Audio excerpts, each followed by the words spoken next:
Shalom saudaraku, kita akan melanjutkan pembahasan kita dari topik kita 18 sifat buruk yang menonjol menjelang akhir zaman.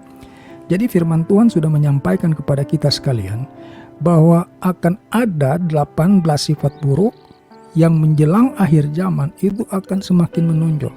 Semakin menonjol artinya kita akan semakin mudah menemukan orang-orang yang mempunyai sifat buruk tersebut. Dan kalau dikatakan sifat buruk, maka sudah pasti saudara, sifat semacam ini tidak akan pernah masuk dalam kerajaan sorga. Nah, masalahnya saudara, ada orang-orang yang memiliki sifat buruk dan mereka telah asik dengan sifatnya itu. Mengapa mereka menjadi asik dengan sifat itu? Karena sudah bertahun-tahun saudara. Orang-orang di sekitarnya, orang-orang terdekatnya, itu sudah tidak lagi mau menegur atau mengingatkan dia. Karena mereka juga takut atau khawatir kalau diingatkan dan ditegur malah akan menimbulkan keributan, ketersinggungan. Jadi daripada terjadi keributan atau ketersinggungan mendingan didiamkan saja atau dihindari. Nah ini kan berbahaya saudara. Orang yang memiliki sifat buruk itu harus ditegur seharusnya supaya mereka menyadari bahwa mereka memiliki sifat buruk itu. Tetapi masalahnya sekarang seperti saya katakan tadi, ada orang-orang yang sudah tidak ingin lagi melakukan teguran itu oleh karena sifat buruk itu bagi orang tersebut adalah sesuatu yang sudah dinikmati sehingga ketika mau ditegur, dikoreksi malah marah, malah tersinggung. Nah, sekarang kita akan lanjutkan sifat buruk yang keempat. Sifat buruk keempat ini adalah mengenai kesombongan.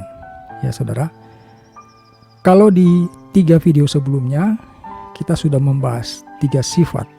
Yang pertama itu adalah mencintai diri sendiri. Kemudian sifat kedua adalah menjadi hamba uang. Sifat ketiga adalah membual. Saudara bisa temukan video itu di channel kami ini. Dan karena kami uploadnya itu waktunya sangat berdekatan, jadi akan sangat mudah untuk mendapatkan ketiga video tersebut.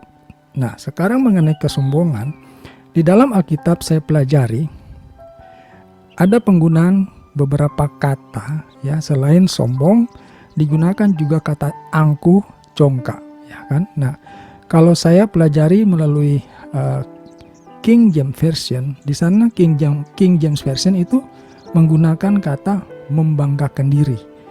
Nah, kalau di dalam American Standard Version itu menggunakan kata angkuh. Kalau di terjemahan baru itu menggunakan sombong. Terjemahan baru ya. Kitab Perjanjian Baru, terjemahan baru itu menggunakan kata sombong. Nah, saya ingin mengambil 2 kategori angkuh dan congkak untuk menggambarkan ciri-ciri dari orang yang kita sebut sebagai orang sombong atau orang yang angkuh, orang yang congkak.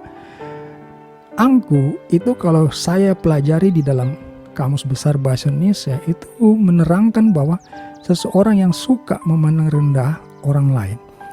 Dia memandang orang lain itu karena faktor misalnya kekayaannya. Dia memandang orang lain rendah itu karena faktor mungkin ilmunya lebih tinggi, jabatannya lebih tinggi, ya kan, ekonominya lebih baik, ya kan, harta benda yang dimilikinya lebih mewah dan lain sebagainya. Nah, ada lagi mengenai congkak. Kalau congkak ini itu dia memperlihatkan dirinya itu, menggambarkan dirinya dia itu seperti seorang yang mulia saudara. Ya, kita suka lihat ada orang-orang tertentu oleh karena jabatannya, ya kan, dia merasa dia seperti seorang yang lebih mulia dari orang lain. Sehingga orang di sekitarnya harus memperlakukannya secara khusus, yang dengan penuh rasa hormat. Nah, sifat-sifat buruk ini menurut Alkitab, menurut firman Tuhan, akan semakin menonjol menjelang akhir zaman. Dikatakan semakin menonjol artinya kita akan dengan sangat mudah, ya kan, akan semakin mudah menemukan sifat-sifat semacam ini. Kalau mungkin puluhan tahun yang lalu kita akan menemukan sedikit saja, tapi menjelang akhir zaman akan semakin mudah kita bertemu dengan orang-orang yang memiliki sifat buruk seperti ini. Ya, kali ini kita sedang membahas tentang menyombongkan diri. Ya, kalau 3 video sebelumnya adalah mengenai mencintai diri sendiri atau egois, ya kan? Kemudian mencintai uang, lalu menjadi hamba uang, ya kan? Lalu kemudian membual. Sekarang kita sedang menyombongkan diri. Nah, ini menyombongkan diri seperti saya sudah katakan tadi, sifatnya itu, ciri-cirinya adalah orang ini suka memandang rendah orang lain, ya, dengan keberadaan dirinya, atau dia membanggakan diri, ya kan, dengan apa yang dia punyai, dia membanggakan diri, dianggapnya orang lain itu tidak lebih baik daripada dirinya. Lalu kemudian kecongkakan, ya, dia menunjukkan dirinya seperti seorang yang lebih mulia. Sehingga kita mungkin pernah juga mendapati ada orang melakukan penghinaan di tempat umum, tapi ketika mau diproses hukum, orang itu menolak karena dia merasa dia orang mulia. Dia berhak untuk menghina orang. Gitu ya, itu contohnya saudara. Nah, di dalam Amsal 16 ayat 18, firman Tuhan itu berkata begini, kecongkakan mendahului kehancuran dan tinggi hati mendahului kejatuhan. Jadi kecongkakan itu akan mendahului kehancuran. Orang congkok itu pasti akan hancur. Orang tinggi hati itu akan mengalami kejatuhan. Hanya masalah waktu saja. Tetapi sebenarnya saudara, di dalam Yesaya 2 ayat 12, firman Tuhan ini jauh lebih pahit sebetulnya saudara, untuk orang-orang yang memiliki kecongkakan dan keangkuhan ini saudara. Karena di dalam Yesaya 2 ayat 12, firman Tuhan bilang begini, Tuhan semesta alam menetapkan suatu hari untuk menghukum semua yang congkak dan angkuh, serta menghukum semua yang meninggikan diri supaya direndahkan.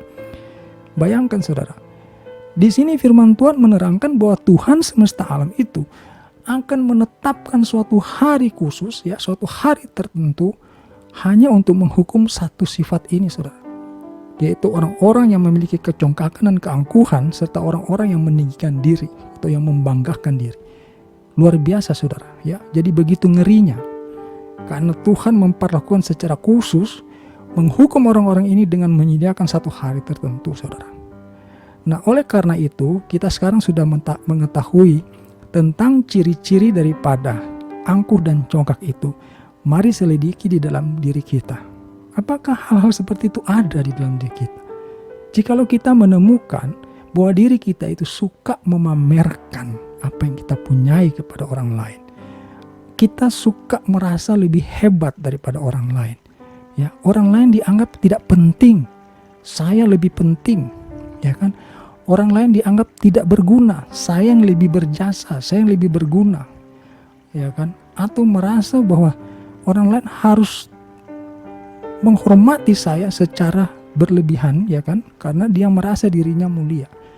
Ini kalau ada ciri-ciri seperti ini saudara, segera bertobat, karena firman Tuhan katakan salah satu dari 18 sifat buruk yang akan semakin menonjol menjelang akhir zaman adalah menyombongkan diri atau keangkuhan atau kecongkakan.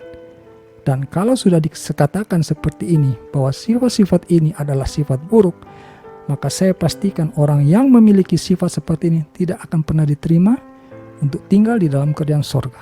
Karena sangat akan kacau saudara, kalau ada orang sombong, ada orang congkak, orang angkuh tinggal dalam kerajaan sorga. Mau jadi apa sorga itu saudaraku? Ya, mau jadi apa saudara? Jadi itulah sebabnya saudara, kalau selama ini orang-orang di sekitar kita, ya, orang-orang terdekat kita sudah cuek, sudah tidak ambil pusing lagi dengan sifat seperti itu, sehingga saudara terlanjur nyaman, merasa bahwa itu tidak apa-apa, fine-fine saja, ya gue ini gitu, mengatakan seperti itu. Sekarang firman Tuhan yang mengingatkan kepada saudara, cek periksa saudara. Jikalau ada ciri-ciri seperti ini, firman Tuhan sudah mengingatkan kepada kita, tidak akan pernah orang tersebut diterima tinggal di dalam kerajaan sorga. Sifat ini harus engkau tanggalkan segera. Engkau harus bertobat, berdoa sungguh-sungguh minta pertolongan Roh Kudus untuk supaya engkau dimampukan menanggalkan sifat seperti ini. Ya, dari 18 sifat buruk ini, itu harus segera kita bertobat. Minta Roh Kudus. Engkau pasti dapat berubah. Tidak ada satupun karakter buruk, sifat buruk manusia yang tidak dapat diubahkan Tuhan. Hanya masalahnya engkau mau atau tidak. Kalau engkau berkeinginan kuat, mau berubah, mau menjadi pribadi dengan karakter Kristus, Roh Kudus dengan senang hati, penuh sukacita, damai sejahtera akan memberi engkau kekuatan untuk melakukan hal itu. Jadi ini adalah sifat keempat, sifat buruk keempat yang saya bagikan pada video ini. Kita akan terus membahas sampai sifat ke-18 ya saudara, ke sifat ke-18 yang buruk ini. Kita akan jumpa lagi saudara pada video selanjutnya untuk sifat yang kelima. Terima kasih saudara sudah memberi perhatian pada pemberitaan firman Tuhan kali ini. Kita jumpa lagi pada pemberitaan firman Tuhan lainnya. Haleluya, amin.